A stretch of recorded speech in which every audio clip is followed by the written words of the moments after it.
Dosis 6.1. Una mirada al terremoto de 1999 en el Eje Cafetero.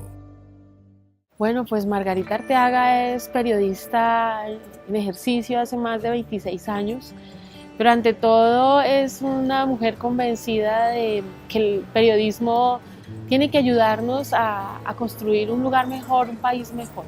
Que las historias están para contarse, que hay que vivir esta profesión con pasión, que hay que hacer cada trabajo con mística y con amor por lo que se hace. Ciertamente no es fácil, ciertamente no es una profesión fácil, ciertamente no es fácil además hacerlo en Colombia, donde hay tantas dificultades para el ejercicio del oficio. Pero hay que hacerlo con pasión. Entonces yo creo que Margarita Arteaga es una periodista que ha trabajado con pasión, con entrega, con honestidad ante todo, que ha sorteado dificultades propias del oficio y propias de la vida también, pero que lo ha hecho con mucho amor y que hoy se siente muy satisfecha por el camino recorrido. Una mujer sencilla simplemente que de muy joven se dedicó a esto y ha logrado, entre otros momentos muy satisfactorios, gente muy linda alrededor, amigos entrañables, por ejemplo. El día del terremoto, pues digamos que fue muy particular porque yo no estaba en Armenia como tal, pero estaba aquí muy cerca, estaba en Manizales. Ese día yo no estaba trabajando, estaba en la casa de mi novio en ese momento y fue aterrador, fue totalmente aterrador, pero además fue impactante porque a las 3 horas, casi sobre las 5:30 de la tarde, se empiezan a conocer las primeras imágenes y fue, o sea, si lo sentimos terrible en Manizales, no era inimaginable lo que había pasado en Armenia. Entonces, rápidamente a desplazarse y a ver cómo se empezaba a trabajar desde lo que se pudiera estar haciendo o desde las fuentes o desde lo que se pudiera hacer con lo poco que había. Fue aterrador, fue un momento aterrador como pocos creo yo en la vida. Yo creo que a mí me invadió un silencio, yo no te podría describir qué fue lo que pasó en ese momento, pero o sea, un silencio y un frío y estar uno tan impactado de ver la angustia, tanta angustia, una angustia colectiva, pero además ver que un pequeño universo se ha venido abajo, eso es, o sea, para describir semejante horror no había palabras en ese momento. Había ruidos, del primer momento había mucho ruido, pero ya sobre todo de la gente, y poco a poco fue muy particular, porque el ruido de la tragedia del momento se fue acallando un poco como con la desolación y la tristeza.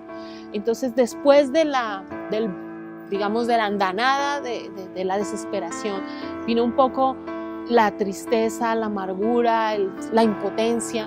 Entonces ya no había tanto ruido en las calles, ya había gemidos, llanto, se oía, era muy particular oír el ruido de los escombros, de gente que movía escombros para buscar, para rascar entre la tierra lo que quedaba, para buscar a sus vivos, para buscar sus pertenencias, ¿no? Yo era reportera en ese momento. Y había que buscar las noticias, claro, para el momento ya la noticia no era el terremoto, ya era qué pasó después y las réplicas que vinieron y cómo estaba viviendo la gente la situación, ¿sí? Mientras unos buscaban todavía sus muertos, todavía había gente en shock, había que cubrir esas historias, había gente recogiendo muertos. Aquí donde estamos, en este parque, los vecinos, esta fue una de las zonas más afectadas, este es el parque Uribe, del barrio Uribe, aquí en Armenia, y fue una de las zonas más afectadas. Aquí se cayó casi todo. Lo que está aquí atrás es la iglesia, la Señora de la Milagrosa, Nuestra Señora de la Milagrosa, se cayó.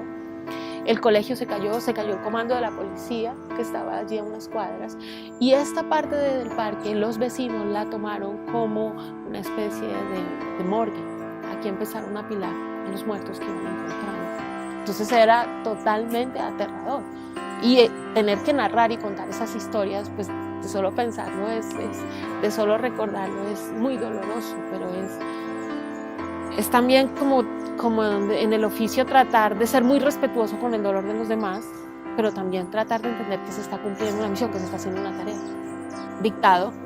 Eran dictados, porque en ese momento no había, las pocas comunicaciones eran precarias, no teníamos, digamos, las facilidades de comunicaciones que tenemos hoy, entonces había que llamar de donde fuera y dictar. Ya para la época había telefonía celular, digamos, pero que también era dificilísimo. Entonces las primeras notas que se empezaban a recibir llegaban casi que a las 4, 5, 6 horas. Cuando se empieza a hacer el cubrimiento, pues un reportero gráfico local, y era con la persona que nos movíamos, y ya luego se vino un trabajo más, digamos, más de largo aliento, que era el que yo te trabajaba, que fue cubrir todo lo que fue el post-terremoto, el post-tragedia. Y ya había un equipo de trabajo consolidado con el que se trabajaba de manera más planeada. Cuando se llegó aquí, pues no había mayor planeación, porque además creo que los periodistas en la región no estábamos tan preparados, o por lo menos los más jóvenes no estábamos tan entrenados para cubrir una tragedia. De pronto los de anteriores generaciones sí, porque habían tenido que vivir lo de Armero, que había sido en el 85. Pero igual había una gran diferencia, digamos, generacional para narrar una nueva tragedia. De lo que yo recuerdo, quizás no tanto del día ni del terremoto ni de las muertes, las imágenes impactantes, por ejemplo, de ese día fueron esas morgues improvisadas por las víctimas, por los sobrevivientes, mejor, en lugares como estos, en lugares como la Universidad del Quindío, el Coliseo de la Universidad fue un anfiteatro. Y entonces, después de que, por ejemplo, aquí estaban apilados los cadáveres, se los llevaban hasta allá y los bañaban en cal para luego hacer la identificación y etcétera. Esa una. Y la segunda, para mí fue muy impactante y me enseñó mucho de la vida lo que yo cubrí en los albergues temporales, que fue donde se organizó la gente. En Armenia hubo varios de estos sitios donde se llevaron las personas damnificadas que se quedaron sin casa, las organizaron en carpas, y tenían que convivir, imagínate tú, un sanitario para 150 personas, por ejemplo, entre adultos y niños. Pero en medio de lo que era esa tristeza y esa impotencia de haberlo perdido todo y quedar bajo una carpa y compartir un sanitario, compartir el menaje de cocina, lo poco que había, hubo gente que sobrevivió, hubo gente que vivió con mucho tesón. Yo recuerdo una mujer que vendía arepas en uno de los barrios del sur, muy en el sur de la ciudad. Y ella perdió su estufa, lo perdió todo.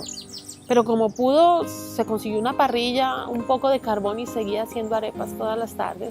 Yo hice la historia de ella porque tenía muchos niños y alguien leyó la historia, que ahí es donde yo creo está el gran valor del periodismo. Tú no sabes, seguramente no vas a cambiar el mundo, pero tú no sabes qué ficha vas a mover cuando haces una historia. Alguien leyó la historia de esta mujer y me llamó y me contactó, me dijo, yo quiero hablar con ella. Esa persona que me contactó me dijo, vamos a buscarla. Esa persona le regaló a esa señora estufa, nevera, parrilla nueva y le ayudó para que siguiera con su trabajo. Es decir, a mí eso, ahí es donde yo veo que el periodismo no es que se compadezca, el periodismo mueve fibras y las historias bien contadas dejan una huella.